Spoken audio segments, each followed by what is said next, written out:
"You're a disgrace to this family, Christopher. Leave. You're not wanted here."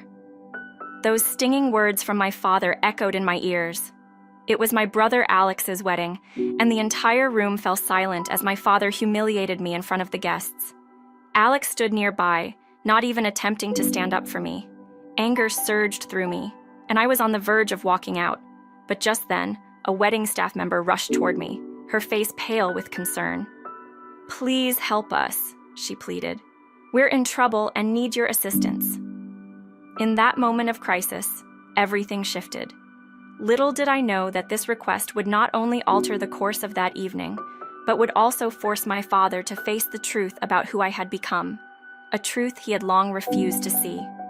Growing up, I was one of two brothers. Alex, my older brother, was the golden child. My father, a highly respected lawyer, placed all his hopes on Alex. Our childhood wasn't filled with the carefree days most kids enjoy.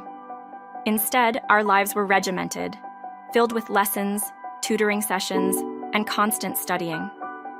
While Alex seemed to thrive under my father's expectations, I struggled to meet the impossibly high standards set for me. I admired Alex.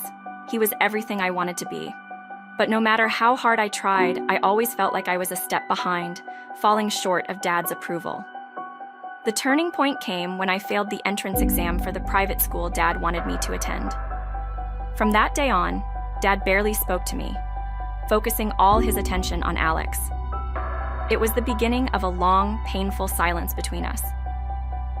After my failure, I attended a public high school, while Alex continued on the path Dad had meticulously laid out for him. The 3 years I spent in high school were some of the most challenging years of my life.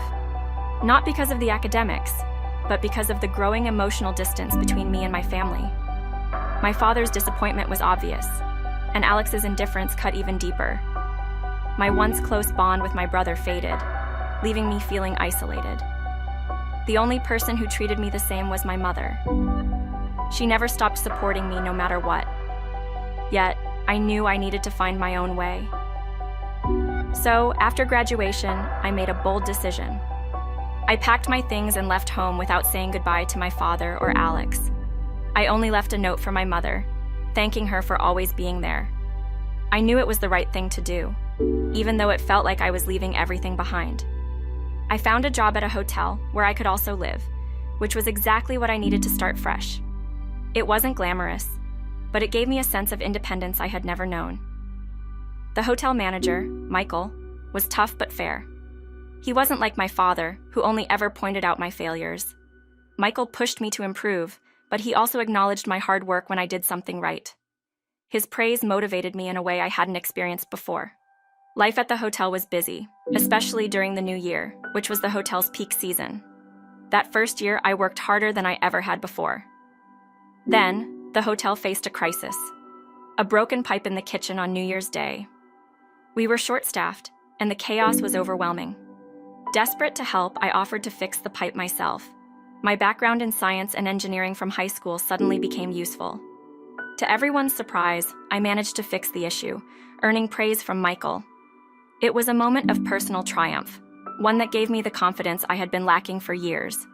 15 years passed, and I had risen through the ranks, eventually becoming the general manager of the hotel chain. I had built a life I was proud of, far from the oppressive expectations of my childhood. My work gave me purpose and fulfillment, but I hadn't kept in touch with my father or Alex. I spoke with my mother occasionally, and it was through her that I learned Alex was getting married. She urged me to attend the wedding, though I wasn't keen on the idea. After much convincing, I reluctantly agreed. The wedding was being held at a luxury hotel, one that I happened to oversee in my role as general manager. On the day of the wedding, I arrived wearing an old suit, feeling out of place among the high society guests.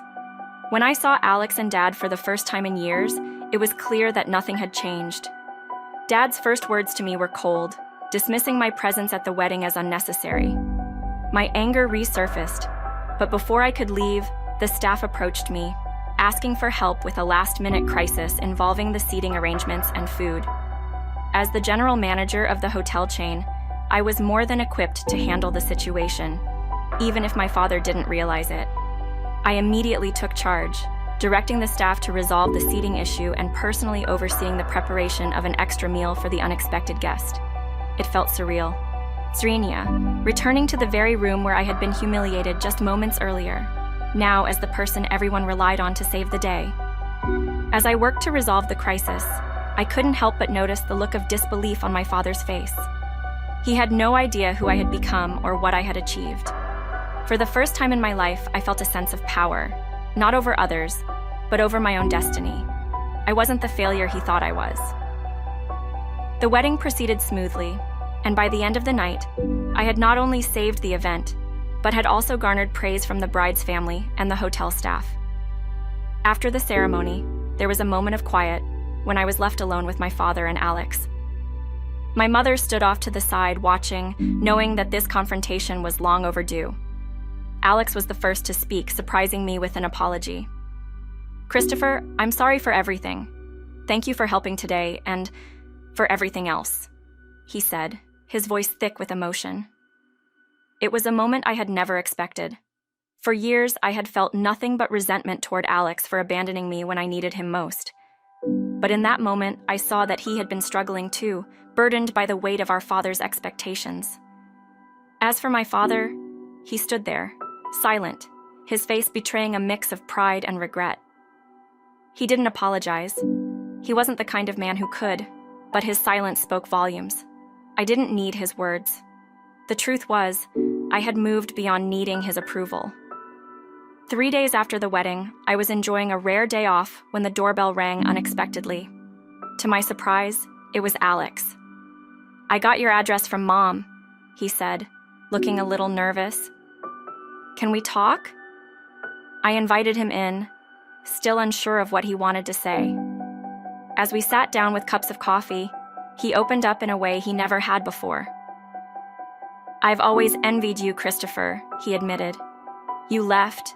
You built your own life.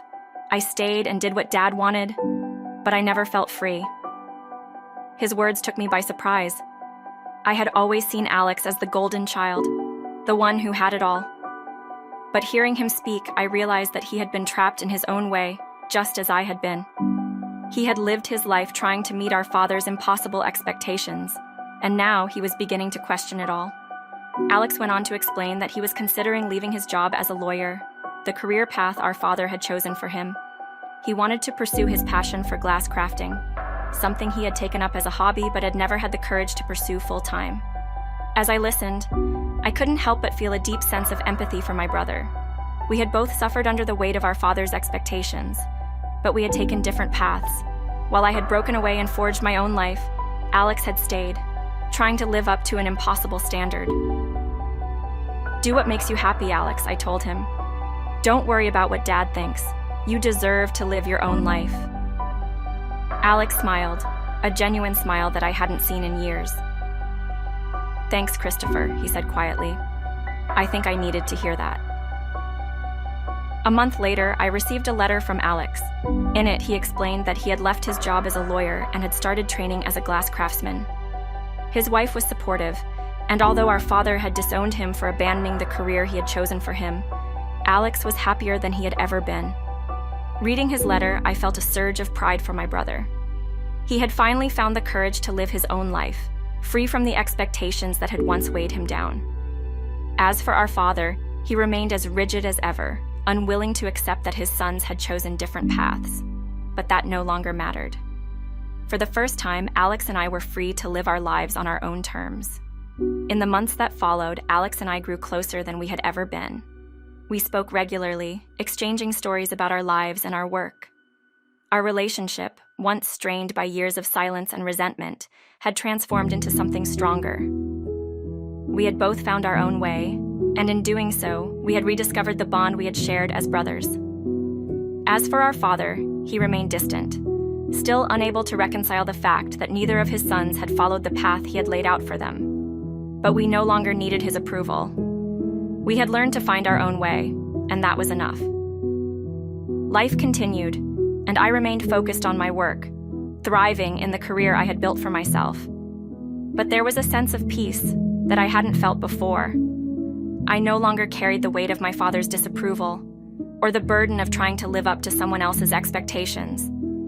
I had found my own path, and in doing so, I had not only regained my sense of self, but had also rebuilt my relationship with Alex. The years of pain and silence were behind us, replaced by a newfound understanding and respect for each other. We had both endured our own struggles, but we had come out stronger on the other side. As I sat in my office one evening, reflecting on everything that had happened, I received a phone call from Alex. "Hey, Christopher," he said, his voice filled with excitement. "I just finished my first commissioned piece. It's going to be displayed at a gallery next month. I'd love for you to come to the opening." I smiled, feeling a surge of pride for my brother. "I wouldn't miss it for the world," I replied. As I hung up the phone, I realized just how far we had come. We had both found our own way, and in doing so, we had found each other again.